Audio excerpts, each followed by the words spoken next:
queridos alunos, sejam bem-vindos aí à nossa aula de recuperação de créditos judiciais. Eu sou a professora Marina, professora do IPOG no MBA de Contabilidade, Auditoria e Gestão Tributária. Sou professora e advogada, doutora em Direito Empresarial e hoje nós vamos conversar um pouquinho sobre a recuperação de créditos judicial. Nós temos aqui comigo o querido professor Felipe Teixeira, advogado e professor, especialista em recuperação de crédito, idealizador de cursos nessa área, professor do nosso MBA também, do IPOG, e hoje nós vamos conversar sobre os principais aspectos voltados aí para a recuperação de créditos judiciais. Nós temos aí uma preocupação muito grande com esse tema. As empresas no Brasil sofrem com uma carga tributária muito grande, uma legislação, às vezes, confusa, né? Um emaranhado de leis a respeito da questão da tributação. E nós temos essa preocupação, especialmente você, contador, você, advogado, né, que tem interesse de atuar nessa área. Nós sabemos que é possível fazer a recuperação desses créditos de forma administrativa, de forma judicial. E essa aula de hoje nós vamos conversar especialmente sobre a forma judicial de recuperar créditos. Felipe, eu queria que você conversasse com a gente, né? Os benefícios, fala para a gente por que é importante, por que as empresas desenvolverem aí ferramentas para recuperarem os créditos judiciais, quais são os benefícios em relação a isso? Bom, primeiro, bem-vindos, né? Bem-vindos todos vocês que estão aqui nos acompanhando nessa aula sobre recuperação de créditos na esfera judicial. Marina, Zava, mais uma vez aqui juntos, né? Nesse bate-papo sempre tão legal que a gente tem. Professora Marina, é sempre um prazer estar junto com você em todos esses projetos que a gente desenvolve aqui em parceria. Bom, olha, eu sempre digo que se antes da Covid-19 a recuperação de créditos tributários estava em evidência, depois da Covid-19 está ainda mais em evidência. E por que isso? Porque a recuperação de créditos tributários, seja ela na esfera administrativa, seja na esfera judicial, e aqui, nesse nosso bate-papo, nós vamos tratar especificamente sobre a recuperação na esfera judicial, a recuperação de créditos, ela se mostra como um instrumento de ganho de fôlego de caixa. E vejam que nessa fase agora de Covid, em que, sem dúvida alguma, as empresas estão passando por uma crise financeira, todas elas estão com caixa muito estrangulado. Então, o profissional que trabalha nesse ramo, que se propõe a estudar a recuperação de crédito, ele, na verdade, ao conhecer bem esses institutos, ele está propondo soluções financeiras para o seu cliente. Porque, ao recuperar um crédito tributário, ele está dando uma ideia de fluxo, de melhora de fluxo de caixa para esse contribuinte. Então, o benefício é completo, é total, né? Porque, na verdade, a gente não está tratando só de benefício propriamente tributário, é um benefício tributário que reflete diretamente na saúde financeira da empresa. Agora, o que é importante dizer é que o mercado de recuperação de crédito tributário, por estar bastante em evidência, né? Tem muita gente estudando sobre isso, nós temos, como em todo e qualquer mercado, bons e maus profissionais, né? Então, aparecem de vez em quando aí, recentemente, inclusive, a gente ouviu falar sobre a operação saldo negativo, né? Que teve início aí no sul do país, mas se alastrou por outros estados, profissionais que querem vender créditos inexistentes de tributos. Não é disso que se trata a recuperação de crédito tributário. A recuperação de crédito tributário diz respeito a uma recuperação de tributo que foi pago indevidamente ou a maior pelo contribuinte, e ele, de forma legal, de forma lícita, busca reaver, recuperar, restituir-se desse valor que foi pago indevidamente por ele. E aqui, repito, nós vamos tratar aqui de forma rápida, né, Marina? Porque, de fato, é um assunto que demandaria dias aqui para a gente tratar, nós vamos tratar dessas restituições na esfera judicial. Vamos falar aqui das principais teses tributárias que estão em evidência para que o contribuinte possa, assim, de forma legal, reaver esses tributos que foram pagos a maior. Felipe, é muito interessante isso, e eu percebo na sua fala algo que é muito próximo da realidade aqui, tanto dos contadores, advogados e especialmente empresários. Por quê? Existe aí o interesse em recuperar créditos, e nós estamos falando de recuperar créditos pagos indevidamente, de forma incorreta, esses créditos vão ser recuperados, mas existe sempre um receio muito grande, né? Eu vejo o que você falou aí sobre um caso específico, né, que estavam vendendo créditos fraudulentos, que não existiam. Eu vejo que isso contribui para um receio muito grande do empresário, do contador, às vezes por optar por uma recuperação de créditos judiciais. Eu vejo que eles muitas vezes têm muitas objeções em relação a isso, alguns motivos para essas objeções. Tem empresários que têm uma insegurança, principalmente aqueles empresários mais conservadores, eles têm uma insegurança muito grande. Mas eu vou conseguir uma liminar, para suspender para suspender a cobrança desse tributo dessa forma, e depois eu vou ter que pagar lá na frente se essa tese não der certo. Eu vejo esse receio muito grande. Eu vejo também o receio, do contador, O contador, às vezes, o empresário, você procura um empresário para fazer a recuperação de crédito e o empresário fala: meu contador, ele não acha que é um bom momento, não acha que isso vai prosperar, que eu deveria fazer isso, e eu confio muito no meu contador. Eu vejo essa objeção. E também um medo, às vezes, do empresário de atrair o fisco para a sua empresa. Ele, às vezes, fala assim: olha, eu tenho aqui a forma como eu faço todos os meus levantamentos. Se a gente entrar com um processo de recuperação de crédito judicial, eu vou atrair o fisco para dentro da minha empresa, ele vai estar verificando tudo lá para trás, e eu não sei se foi feito da forma mais correta. Então, eu não quero trabalhar com isso, eu não vou fazer isso agora. Você percebe isso também? Sem dúvida, Marina, sem dúvida, professora. O que acontece? Primeiro, o receio do contador, né? O contador, quando ele é abordado por um escritório de advocacia ou por uma empresa especializada em recuperação de crédito, ele às vezes tem a falsa sensação de que aquela empresa ela vai identificar algum erro no trabalho do contador. O que, na maioria das vezes, na grande maioria das vezes, não é verdade, né? O contador, ele não é obrigado a conhecer as teses judiciais de recuperação de crédito. Ele, se conhecer, para ele vai ser um plus, né? Porque eu sempre digo isso em sala de aula, eu sempre digo isso nos cursos que eu ministro online, presenciais, que hoje o que o mercado procura é um profissional polivalente. O que não quer dizer que o contador também tenha que ser advogado, mas que é importante para o contador conhecer também as possibilidades de recuperação judicial de créditos tributários, para que ele possa, em determinado momento, socorrer ou dar a ideia para aquele contribuinte que está precisando de um fôlego de caixa. E esse fôlego de caixa, muitas vezes, pode surgir exatamente por meio de uma tese judicial.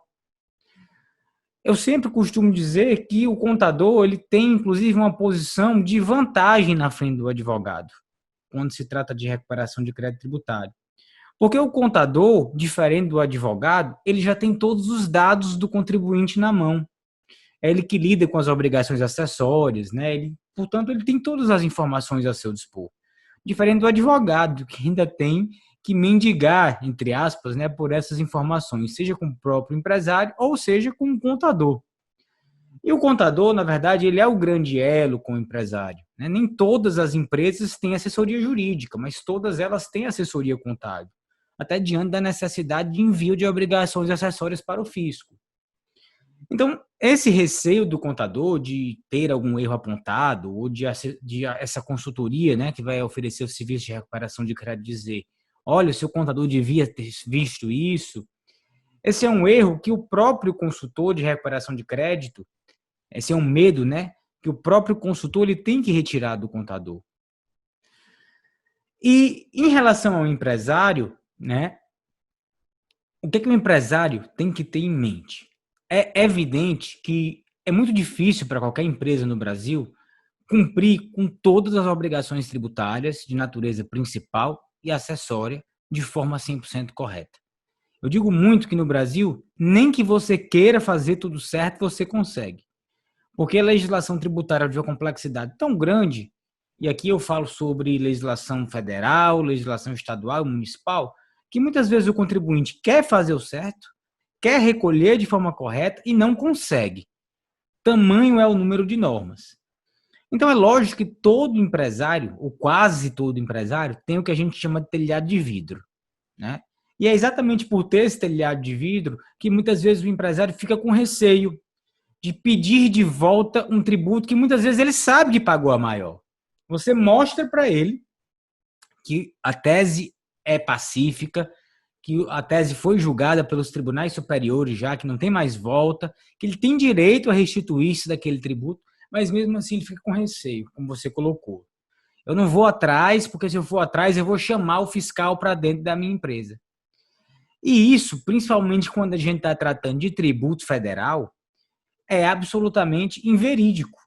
A Receita Federal ela não tem o costume de fiscalizar aqueles contribuintes que vão pleitear a restituição do tributo. Até porque a repetição do indébito, a restituição tributária, é um direito garantido pelo Código Tributário Nacional ao contribuinte. Já a restituição do tributo estadual já é um pouco diferente, né? Os fiscos estaduais eles mantêm uma relação de maior pessoalidade ali com o contribuinte. E aí, realmente, a restituição do tributo estadual, a gente tem que ter um pouco mais de cautela na hora de pedir a restituição.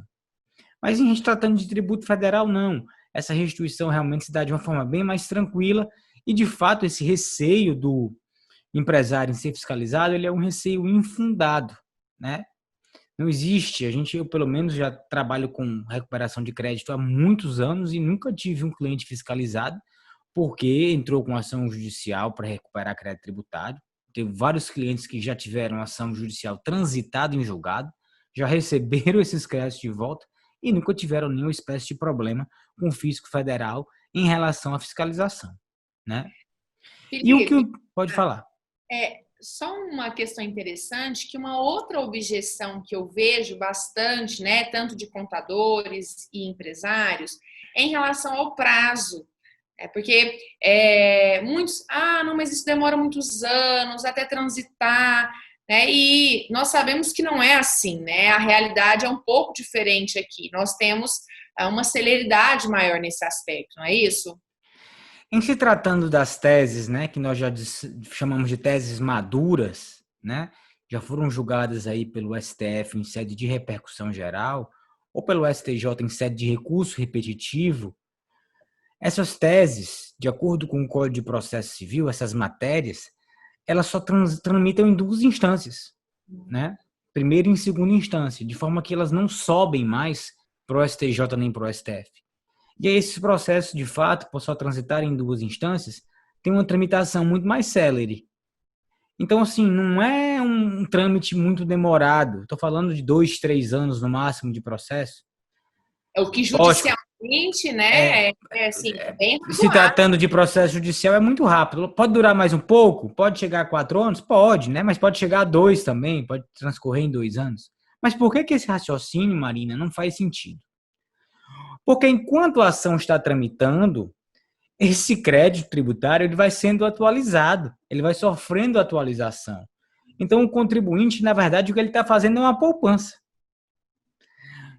E o contrário também acontece. Quando ele não ajuiza essa ação judicial, esse crédito tributário dele, que ele poderia estar correndo atrás, ele vai sendo comido pela chamada prescrição, mês a mês.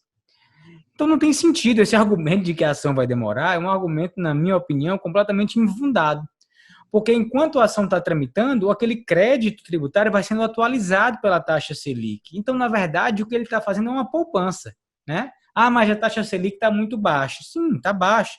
Mas você vai tendo aquele crédito atualizado de toda forma, né? Então, isso, Felipe, que você comentou, eu falo muito para o empresário, porque muitas vezes a resposta que nós temos é a seguinte: ah, eu vou esperar a tese, né, ser firmada, eu vou esperar a tese ser pacificada para ingressar com a ação.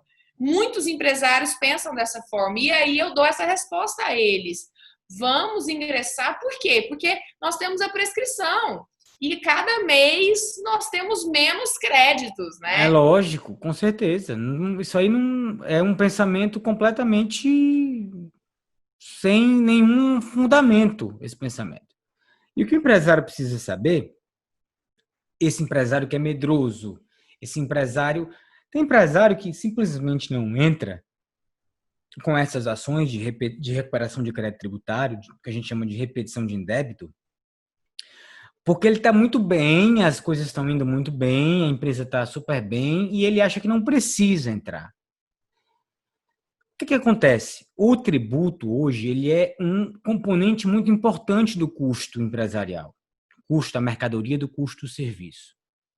E isso é algo que eu, inclusive, digo para os meus alunos que é importante de ser colocado na hora de fechar um negócio de recuperação de crédito.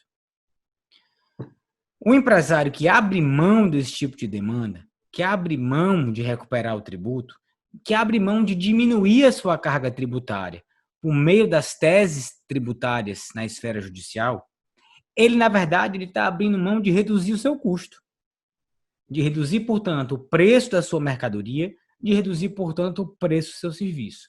E ao até abrir... mesmo, Felipe, até mesmo de competir com quem está É fazendo. exatamente isso. E Ele ao fica... fazer isso, ele perde competitividade. Porque o concorrente dele, né, e isso é fácil saber, porque você entra no âmbito aí do processo judicial, num PJE da vida desse aí, e o advogado pode fazer isso, e pesquisa pelo nome de qualquer concorrente dele, e você vê todas as ações tributárias que o concorrente do seu pretenso cliente já entrou. Então você chega e fala aqui, ó, você não quer entrar não? Olha aqui teu concorrente, ó. Já entrou com essa ação, com essa ação, com essa e com essa, né? Então, realmente um critério do cliente. Você não quer entrar, mas a tua mercadoria vai chegar mais cara na prateleira. Teu serviço, o preço, você vai...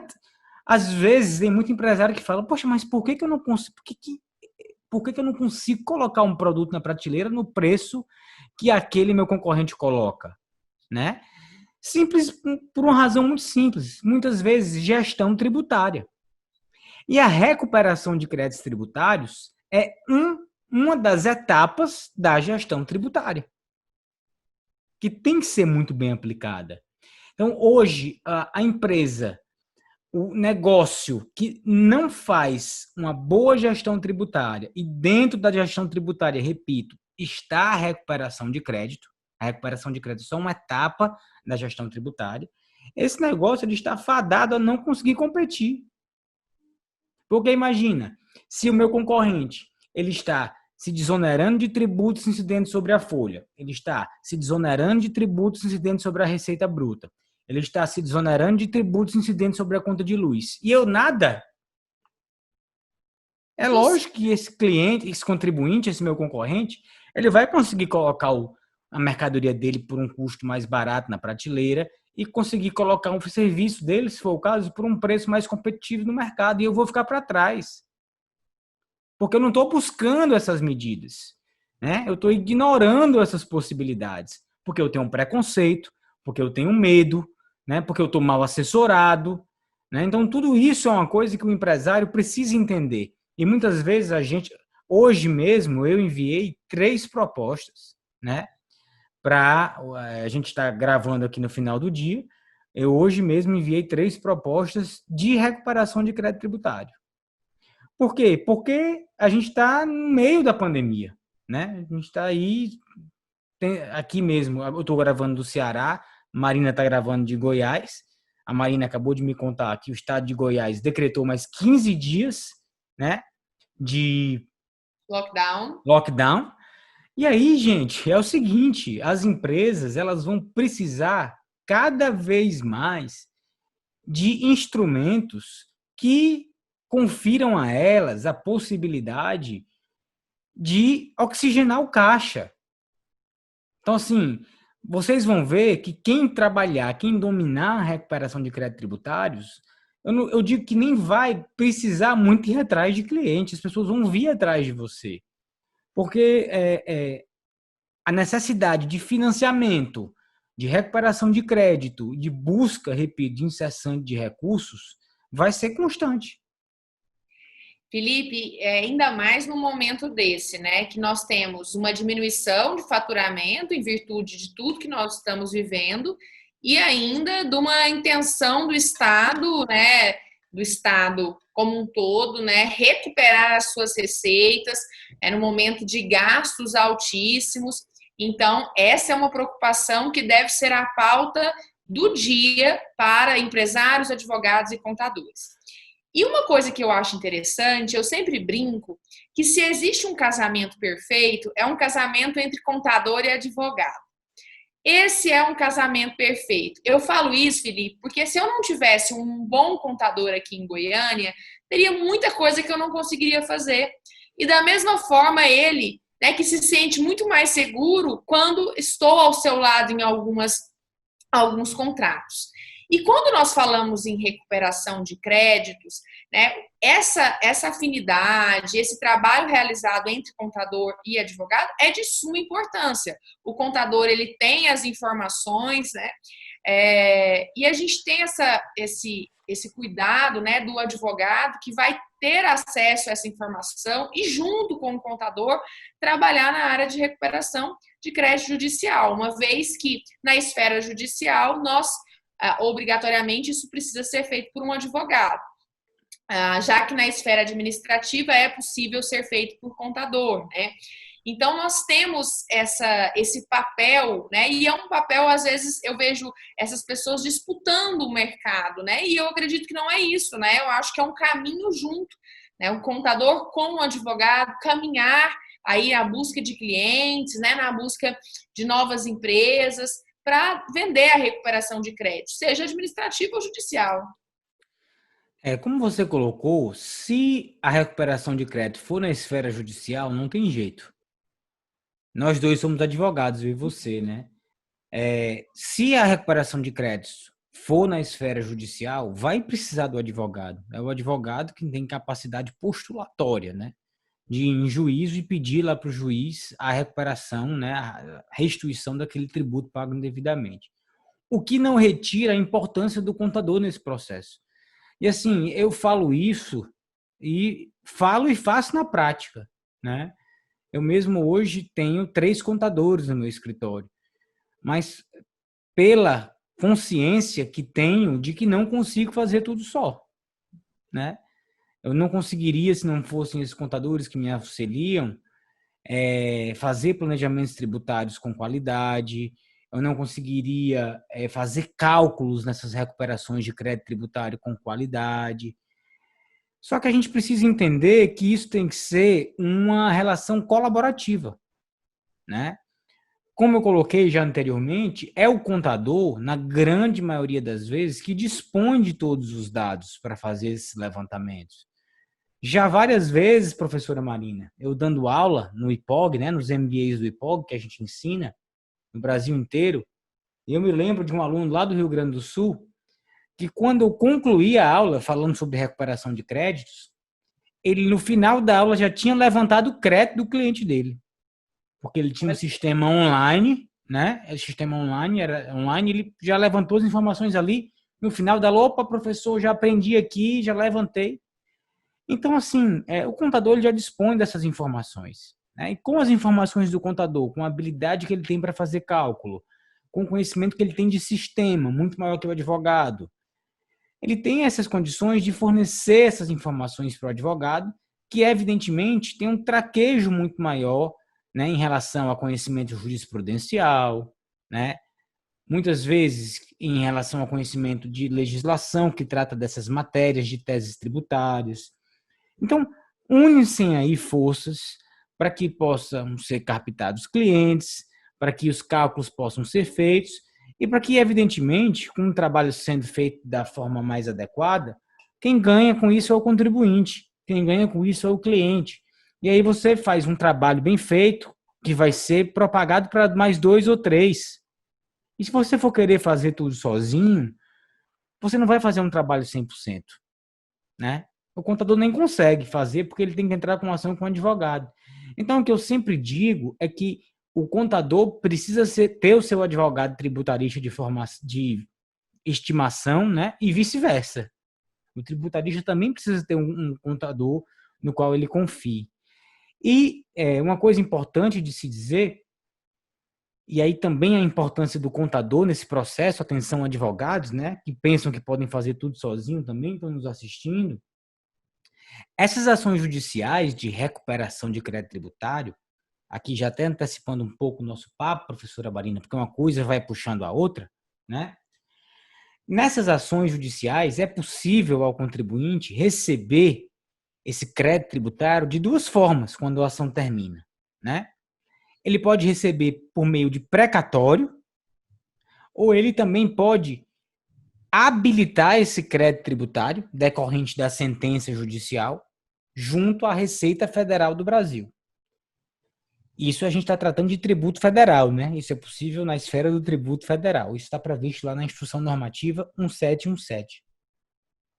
Então, essa habilitação de crédito, gente, ela é um processo que, ao mesmo tempo que é muito jurídico, também é muito contábil.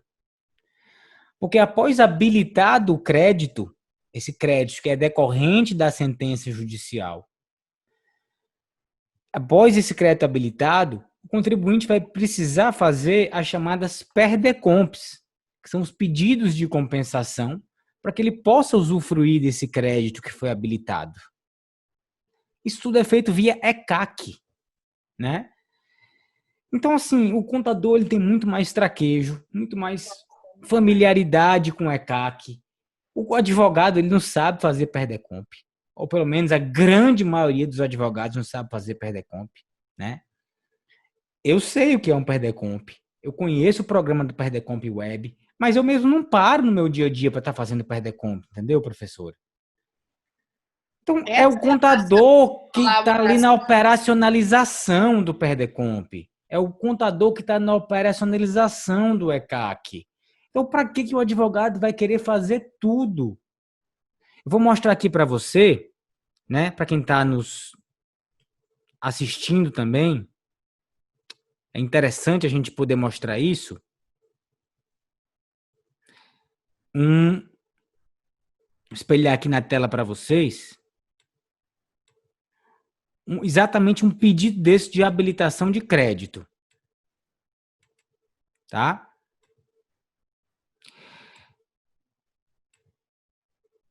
Olha só para a gente acompanhar aqui. Isso aqui é um pedido de habilitação de crédito na Receita Federal do Brasil. Então, aqui a ação já terminou, certo? A ação de recuperação de crédito já terminou. Lembrando, se eu quiser habilitar o meu crédito, eu tanto posso optar pelo mandado, se eu quiser me compensar, né, do crédito, eu tanto posso optar pela ação ordinária, quanto pelo mandado de segurança. Vejam aqui, ó, isso tudo está previsto na Instrução Normativa 1717. Ela está dizendo como é que se dá esse pedido de habilitação de crédito. Então, aqui, né, a gente tem um pedido de habilitação de crédito decorrente de decisão judicial transitada em julgado. E aqui a gente vê, ó, a data do trânsito em julgado, a gente coloca a qual tributo se refere, no caso aqui era uma recuperação de COFINS, e olha aquele seu argumento como é interessante, professor, aquele argumento do cliente que acha que a ação vai demorar muito e não vale a pena. Quando a gente deu entrada nessa ação, olha o valor do crédito originário. Olha. E olha o valor do crédito atualizado quando a gente foi habilitar. Excelente, Felipe. Muito bom. Então, esse argumento, eu vou dar entrada, vou esperar demais, não vale a pena, é um argumento completamente, né, que não encontra sentido em canto algum.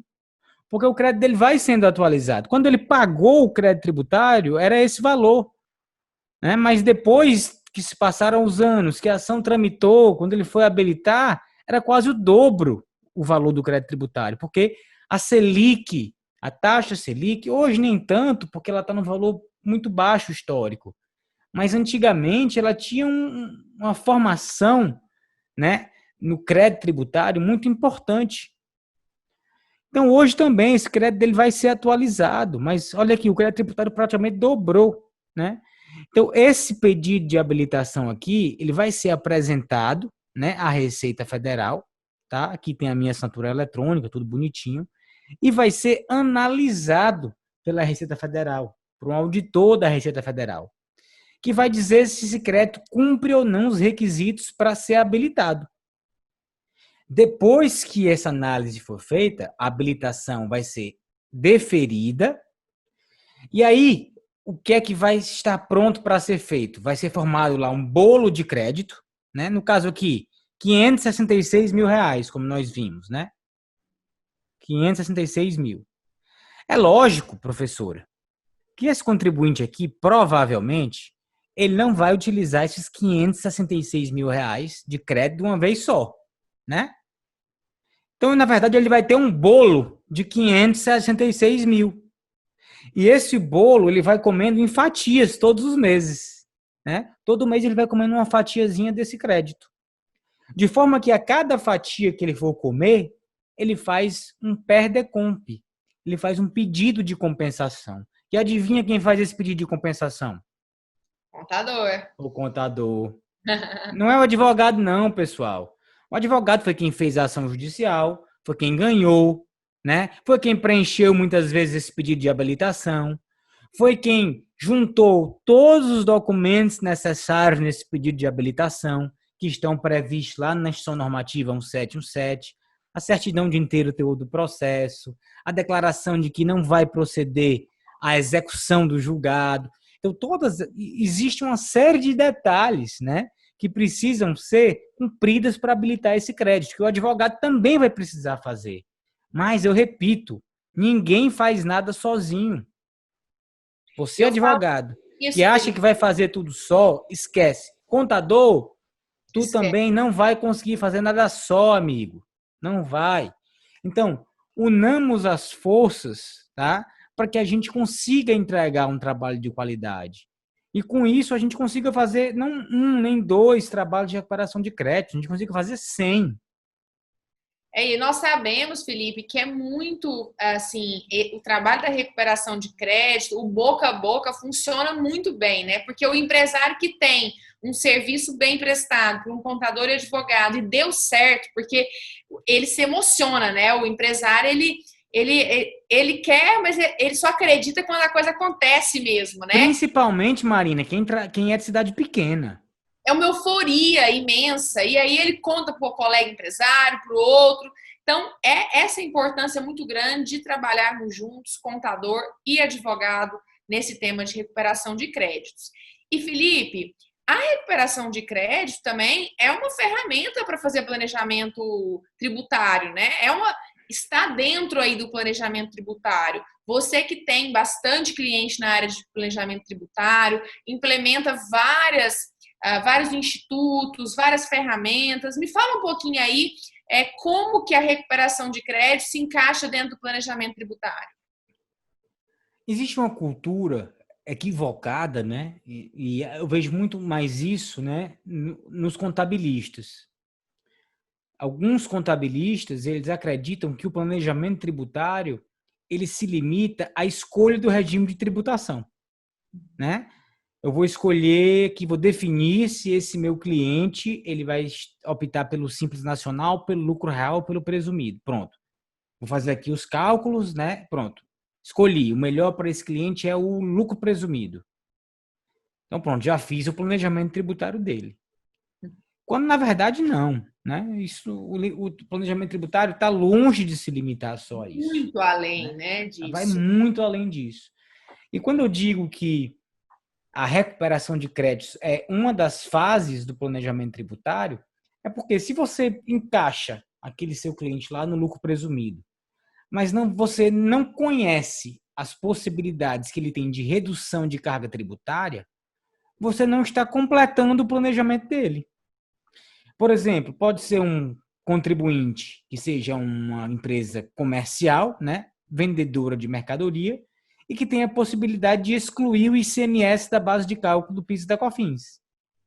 Isso vai dar a ele uma redução de carga tributária considerável.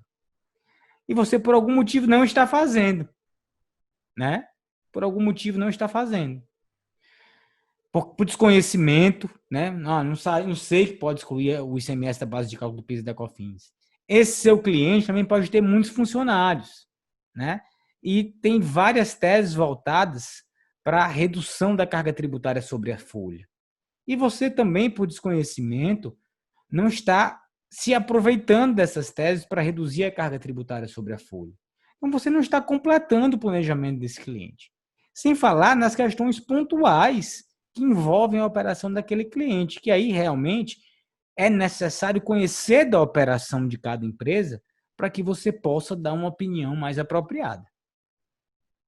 Precisa conhecer mesmo, né? Esse momento, tanto de planejamento tributário como de recuperação de crédito, exige uma proximidade maior, né, para verificar vários e vários critérios. Regime, tributação, produtos, né? Quantos produtos estão sendo aí atribuídos a uma alíquota que é diferente do que deveria ser. Nós temos uma das legislações mais complexas do mundo nesse aspecto. É difícil, né? É complexo mesmo. É por isso que nós precisamos desenvolver no empresário, né? A importância de estar sempre bem assessorado. A atualização é muito importante. Você, Felipe, que tem aí o maior curso aí nessa área, referência na área de recuperação de crédito, a gente sabe que essas normas mudam, né, várias instruções, várias mudanças jurisprudenciais. Então, nós precisamos estar muito antenados, atualizados em essas mudanças que já vieram e muitas que vão vir. Nós estamos vivendo um momento muito atípico e se espera agora decisões dos nossos tribunais, às vezes um pouco diferentes do que se esperava anteriormente desse momento. Né? Nós sabemos que existe uma tendência um pouco mais cautelosa, né, dos nossos tribunais, nesse momento pós-pandemia, né? Na verdade, nós estamos no meio da pandemia ainda, mas o que persiste é a vontade do empresário e a necessidade do empresário de fortalecer o seu caixa. Imagina, eu não posso conceber em momento algum que o meu cliente esteja pagando tributos indevidamente. Já basta ele pagar o que ele realmente tem que pagar. Né? Então, eu não admito isso. A gente precisa realmente unir forças com contadores, advogados na área tributária, né? E lutar por esses tributos que foram pagos indevidamente. E com isso, Felipe, eu queria que você contasse para a gente, né, quais são as últimas teses, as principais teses aí envolvidas na recuperação de crédito. Olha, nós temos as chamadas teses da moda, né? E nós temos também as últimas teses, assim, que estão em discussão por último. Eu vou falar primeiro das teses da moda, né? Que já tem um tempo, mas que ainda não saíram de moda, porque, por incrível que pareça, a grande maioria dos contribuintes ainda não buscou esse direito. Pra você ter uma ideia, a gente que dá aula no Brasil inteiro, quando eu vou dar aula em qualquer cidade do Brasil, em qualquer estado, quando eu pergunto para os alunos quem aqui já entrou com essas ações de recuperação de crédito, quem tem clientes que já entrou com essas recuperações de crédito, geralmente entre 5% e 10% da turma só se manifesta dizendo que tem clientes que ajuizaram essas demandas. Percebam, pessoal, que todo mundo que está nos assistindo, olha a importância disso, olha o mercado. Vejo muita gente reclamar, o mercado está saturado, olha isso. Nossa experiência como professor no Brasil inteiro, nós temos aí 5 a 10% de alunos que conhecem ou já fizeram. Então, eu acho que é importante ressaltar isso, né, Felipe? É verdade. E o que é interessante também, Marina, é que o mercado da recuperação de crédito, tanto para o contador quanto para o advogado, é um mercado que foge muito do tradicional, né? Ele vai além da questão eu digo do serviço tradicional da contabilidade, né? Contábil, fiscal e pessoal, e é muito diferente também da própria advocacia tributária, porque muitas vezes quando se inicia na advocacia tributária, você está muito focado em trabalhar com execução fiscal, defesa de auto de infração, né? Alguma ação anulatória aqui, outra acolá, e a recuperação de crédito não, ela abre portas, porque na verdade o que você está oferecendo para o cliente é solução, e muitas vezes você é remunerado de acordo com o teu êxito. Então é um serviço muito mais fácil de vender, é mais fácil que o cliente perceba o valor desse serviço do que perceber o valor que o contador, que o advogado tem a oferecer um serviço preventivo, no caso do advogado, que dá a consultoria tributária, ou faz gestão de passivo tributário, ou no caso do contador, que vai fazer o serviço ali tradicional do escritório de contabilidade, né, que é o contábil, fiscal e o pessoal. Então, veja que é um serviço muito mais fácil de ser vendido, não obstante as objeções aqui que nós já conversamos no início do nosso bate-papo, né? Então, assim, existe uma tese, né, que é a chamada tese da década, que é a chamada exclusão do ICMS da base de cálculo do PIS e da COFINS. Por que essa tese é a chamada tese da década? Porque ela é uma tese que gera, né, vai gerar de prejuízo para a União 250 bilhões de reais. Bilhões com B de bola, né? É muito dinheiro, né? Só para que a gente tenha ideia, o déficit aí da União em maio foi aproximadamente 126 bilhões. Isso com todo o problema de pandemia, com todo o problema de falta de recolhimento de tributo, com postergação de tributo. Então, estou falando 2 vezes o déficit de maio, né? Deste ano, que foi muito alto.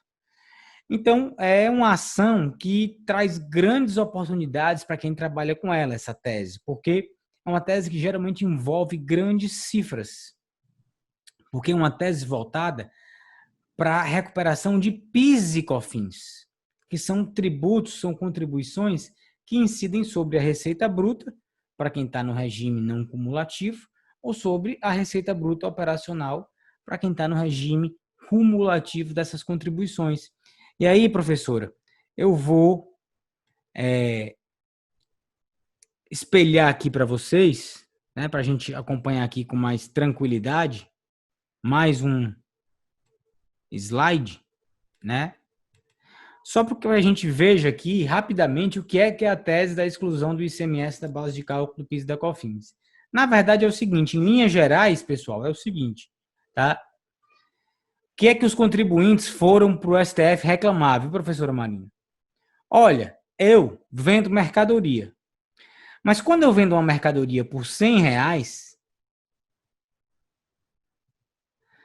dentro desse meu preço de venda, tem R$18 de ICMS. Tá? E esses R$18 aqui de ICMS não ficam comigo, não se incorporam ao meu patrimônio, porque eu repasso esses R$18 inteiramente para o Estado. De forma que, na verdade, essa mercadoria que eu vendi por R$100, o meu faturamento não foi 100. O meu faturamento, na verdade, foi 82, a minha receita. A minha receita foi 82. E o que estava acontecendo? Eu estava pagando PIS e COFINS sobre 100. Porque eu sempre considerei a minha receita como sendo 100. E, na verdade, como esse ICMS eu estava transferindo para o Estado, eu deveria estar pagando PIS e COFINS sempre sobre 82.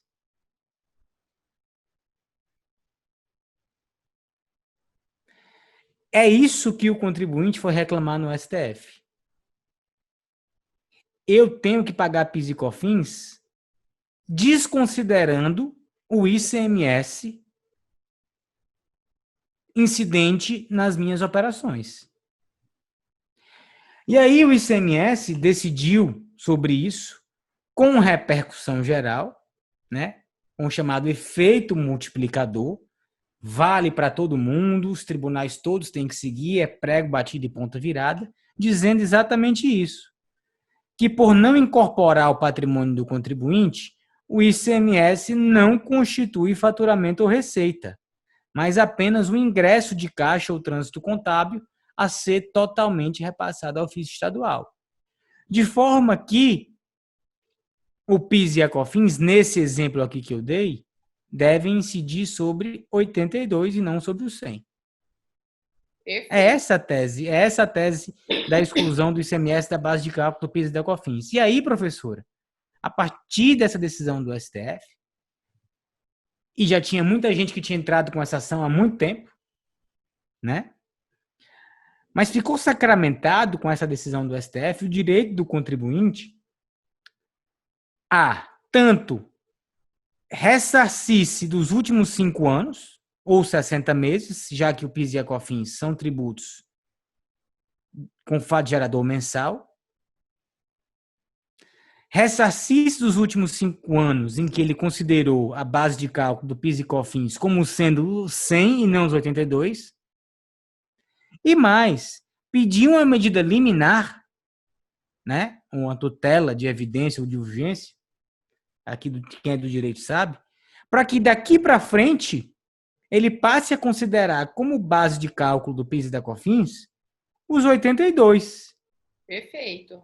E não 100. Vejam só, olha que interessante que é a recuperação de crédito. Porque quando a gente fala em recuperação de crédito, professora Marina, tem muita gente que faz o seguinte raciocínio: eu vou poder recuperar o que eu paguei a mais. Mas não. Você vai poder, por meio da ação, dar uma economia imediata para o seu cliente. Porque com a medida liminar, ele vai passar, nesse caso da exclusão do ICMS da base de cálculo do PIS e da COFINS, a imediatamente, assim que essa medida liminar for concedida, ele já passa a pagar menos PIS e COFINS. Concorda? Sim. Então, eu estou conferindo para aquele meu cliente um fôlego de caixa imediato. Imediato para ele. Felipe, sobre essa questão, 2 apontamentos. Primeira, modulação dos efeitos, que foi feito pelo STF, me pediram para te perguntar isso. Uhum.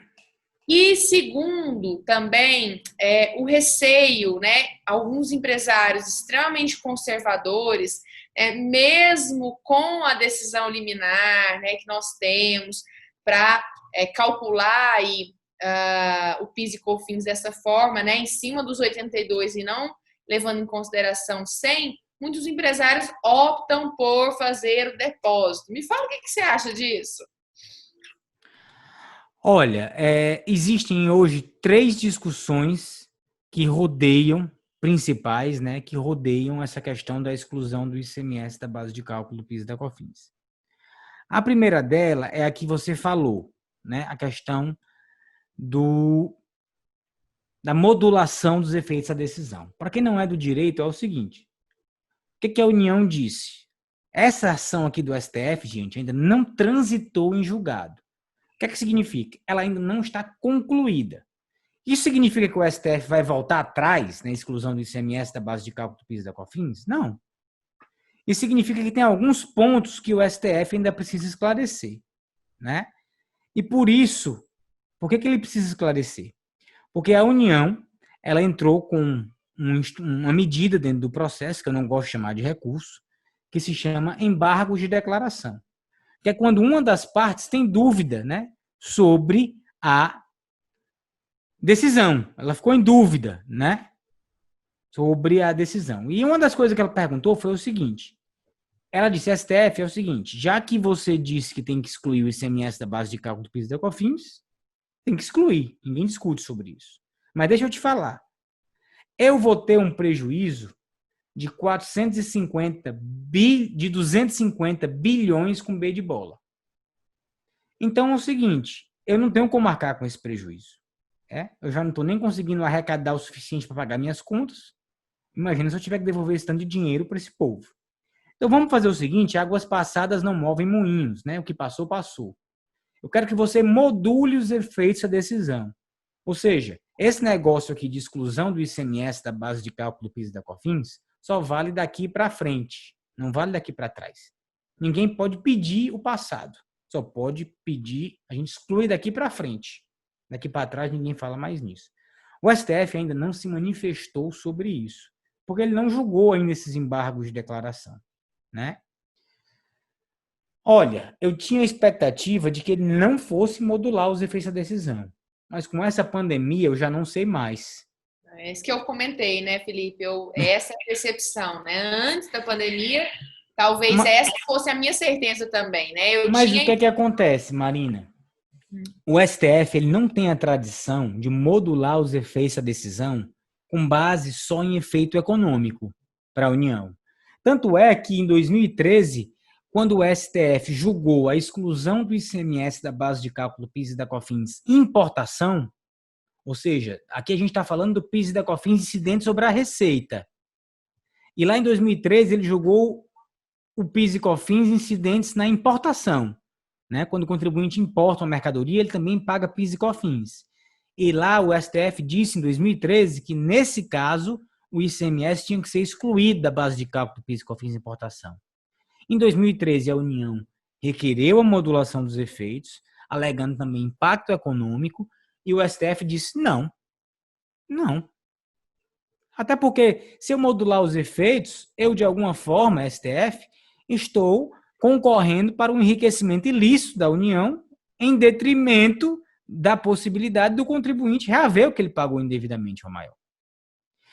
Então, não é essa a tradição. E mais, mesmo quando o STF modula os efeitos da decisão, ele garante o direito de restituição aos contribuintes que já ajuizaram a ação.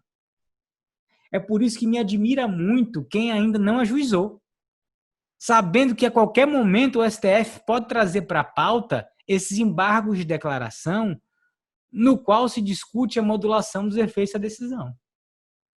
Entendeu? Entendi. Então, assim, eu só posso achar que realmente quem não entrou é ou por desconhecimento ou porque tem muito medo. Um medo infundado, por sinal. Tá? Porque só para que a gente volte aqui rapidamente por uma questão didática, nessa planilha aqui a gente consegue ver rapidamente quanto é que uma empresa conseguiria recuperar de PIS e COFINS, né? Uma empresa aqui, no caso, optante pelo regime não cumulativo, ou seja, que paga 9,25% de PIS e COFINS e 18% de ICMS, certo? Se ela tiver um faturamento de 5 milhões mês, tá? Olha quanto é que ela recupera. Olha isso. Em 5 anos isso, né? Mas vamos baixar aqui, vamos botar para 1 milhão mês.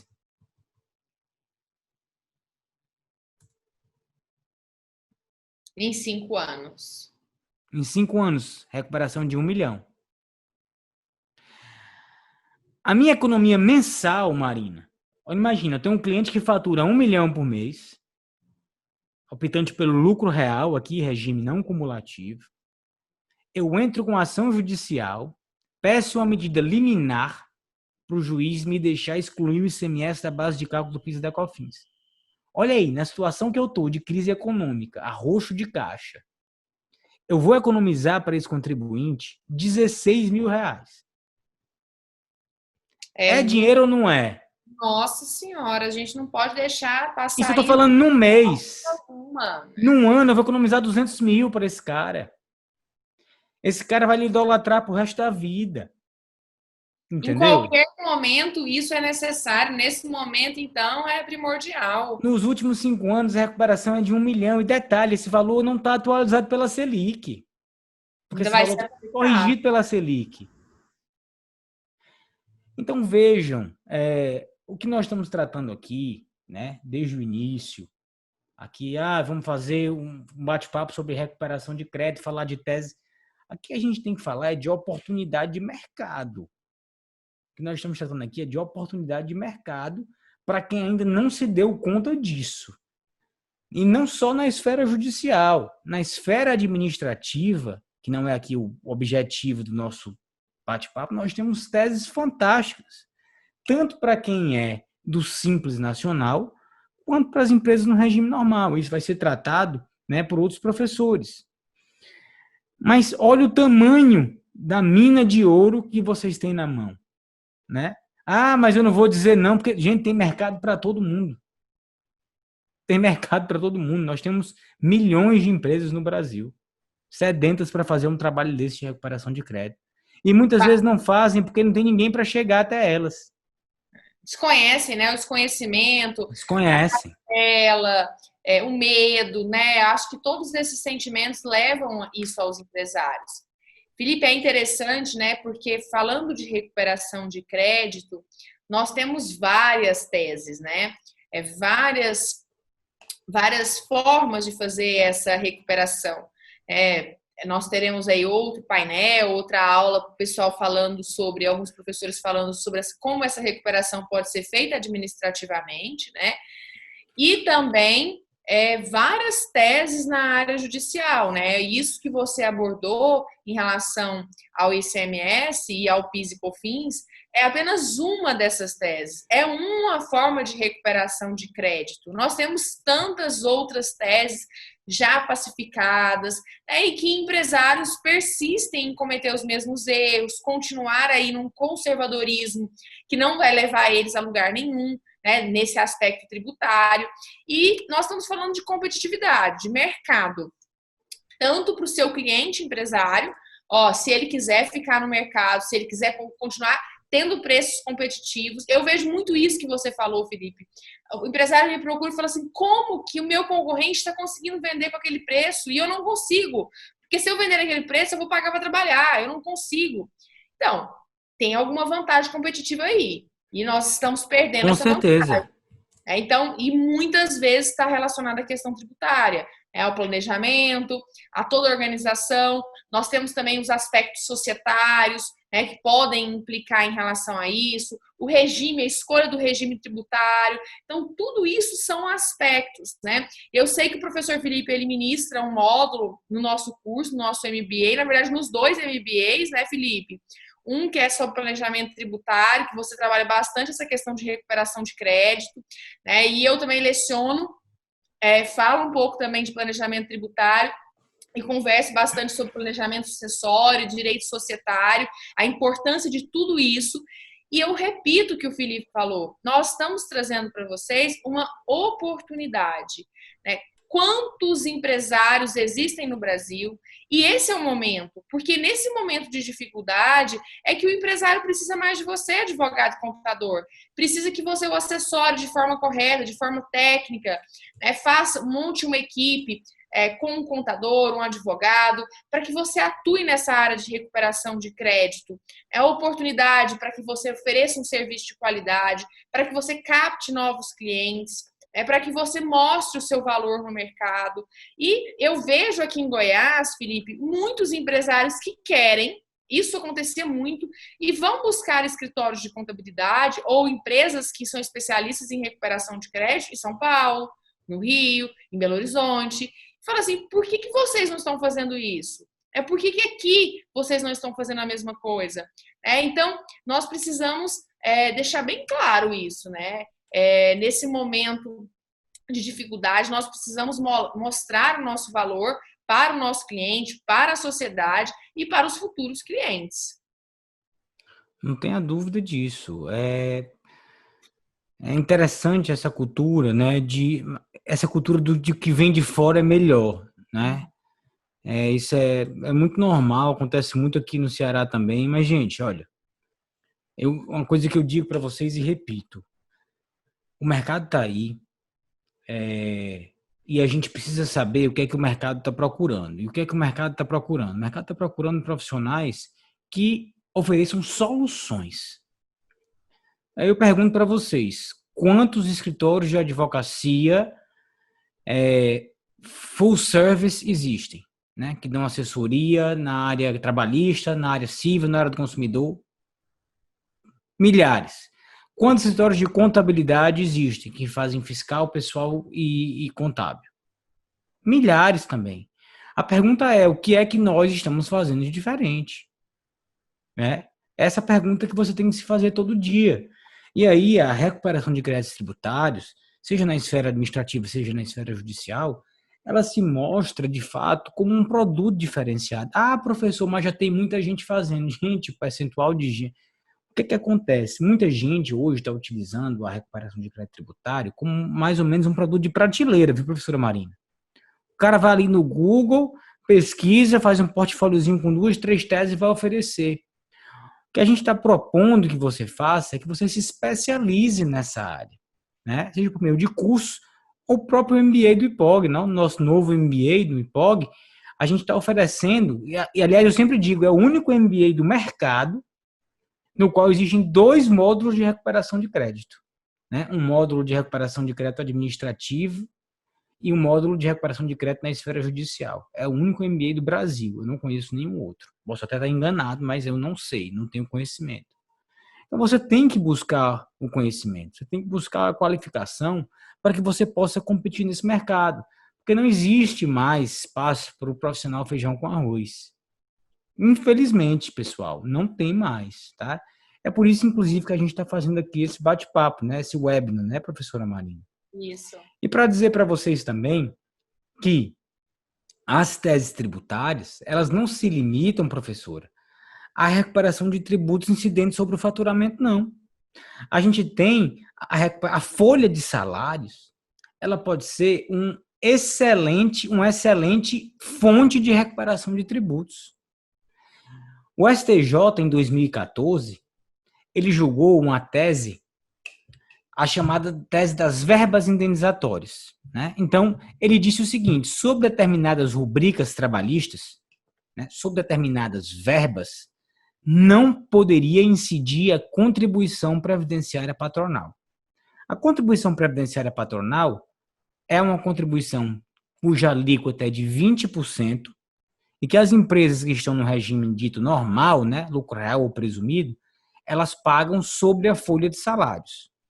É uma das coisas que mais dificulta a contratação de empregados no Brasil, né? Você tem que pagar 20% de contribuição previdenciária sobre a folha.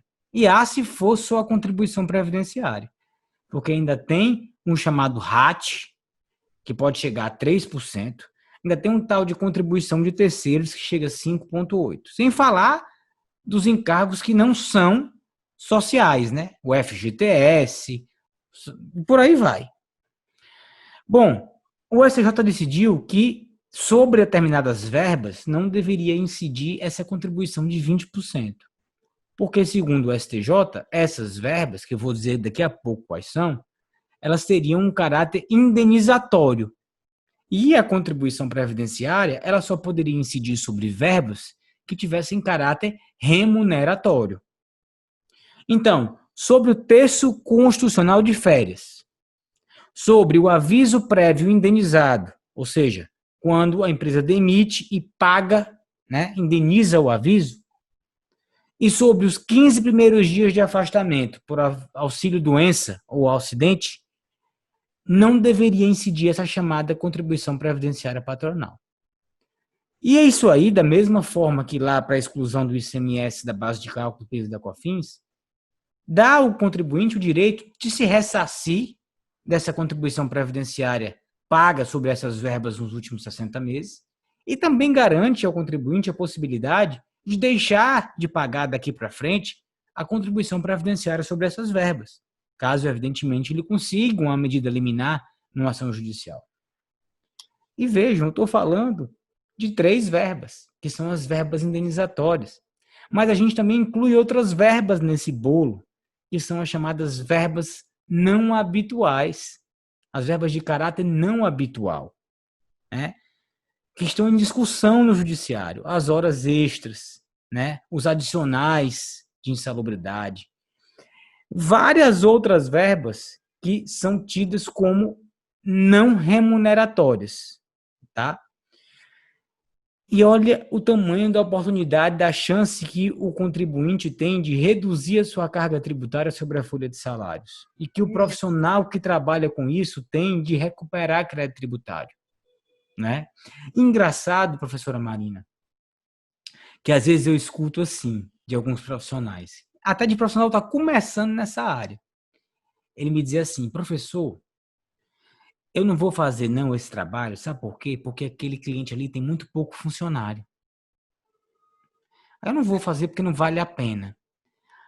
Gente, realmente tem verba que não vale a pena você fazer não. Se a gente for pensar pelo aspecto financeiro, não vale a pena a gente fazer.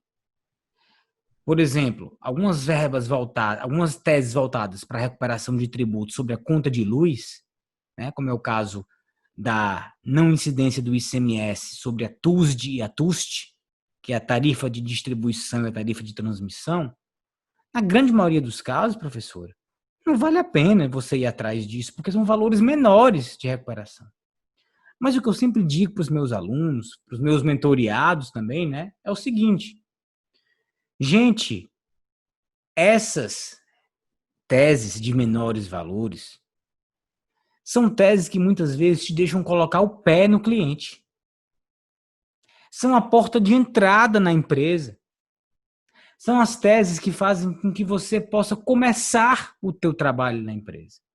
São a oportunidade que a empresa te dá de entrar. Então você começa fazendo uma tese muito pequena, mas que lá vai te dar a oportunidade de conhecer a operação daquela empresa e de fazer outras teses muito maiores. Muitas vezes o empresário não vai te dar uma tese de 1 milhão para fazer, mas ele E vai até para conhecer. estimular essa relação de confiança, né? Exato, é com aquela tese pequena que tu vai conseguir mostrar o teu trabalho, vai conseguir mostrar que você sabe fazer, vai passar a tua confiança para o empresário. E a partir daí você vai conseguir introduzir outras coisas. Então, nós precisamos ter humildade também, né? Que assim, muitas vezes eu acho que falta um pouco, sabe? E me perdoem dizer isso, acho que falta um pouco às vezes, né? E nós precisamos ter isso. Nós precisamos entender que às vezes a gente tem que dar um passo para trás para dar 2 ou 3 para frente. E aí sim, depois você fazer uma tese maior, fazer uma exclusão do ICMS, da base de cálculo do PIS e da COFINS, uma exclusão do ISS, né? Já que essa é uma tese filhote, né, da exclusão do ICMS, da base de cálculo do PIS e da COFINS. E aí a gente segue a vida, tá? E lembrando, já que você me pediu para falar de uma tese mais recente, né? Nós temos uma tese bem recente que está na moda, que é voltada também para a folha de salários, pessoal, que é a limitação da base de cálculo das contribuições para fiscais, né? As chamadas contribuições de terceiros. Vocês sabem que as contribuições de terceiros, elas incidem sobre a folha de salários. E a folha de salários realmente não tem limite, né? Ela pode chegar a 500 mil, 1 milhão, 2 milhões, 5 milhões, dependendo do porte da empresa. Existe uma tese que está sendo aceita pelo Superior Tribunal de Justiça. Eu vou compartilhar aqui com vocês na tela, porque eu estou aqui com o site do STJ aberto, que diz que, olha aqui que a STJ já julgou, gente. Eu vou até aqui para cima com vocês, para vocês verem qual é esse RESP, tá? Esse RESP é bem recente, de fevereiro de 2020. A professora pediu uma tese quente, né, professora? É isso Tinha que aí. dar uma tese quente para o pessoal. Essa tese não é que seja uma tese quente, ela já vem sendo discutida há um tempo, mas o STJ, agora, por meio da primeira turma, deu essa decisão muito recente. Na Tá? Em véspera da fevereiro. pandemia. Exato. Então é o RESP 1570980, tá? Que diz o quê, tá?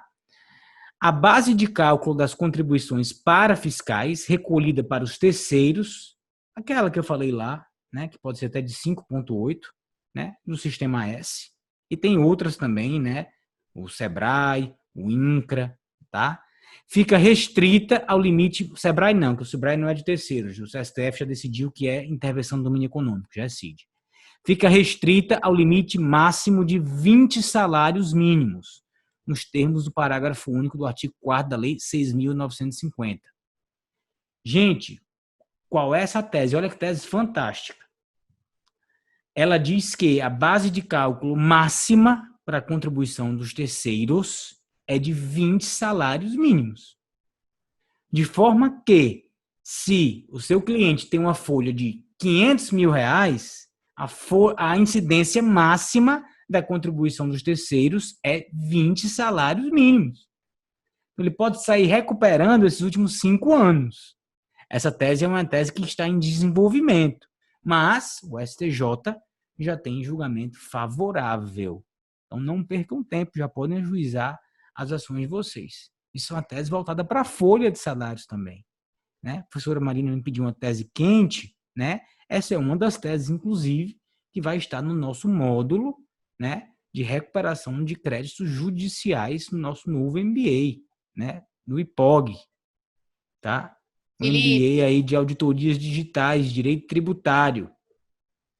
Oi, professora. excelente, Felipe, muito bom. Nossa, eu queria ficar falando aqui com você sobre várias e várias teses. Ou aí a gente vai ter que esperar até o módulo, né? Que o módulo vai ser o fim de semana inteiro a gente falando disso, né? Pois é, mas assim, é incrível, né? Como isso impacta no dia a dia do empresário, como isso impacta no dia a dia do contribuinte, toda essa relação que nós conversamos de construção entre contabilidade e direito, é a importância de conhecer, de estar atualizado, conhecer tanto as instruções quanto as regras federais, estaduais, de acordo com cada estado, é a importância de estar atualizado com a jurisprudência, porque, olha só, nós acabamos de falar de uma decisão de 2020, né? 15, 20 dias antes da pandemia.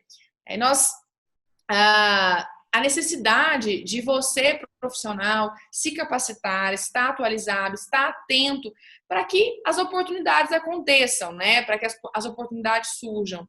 E Felipe, incrível o nosso webinar.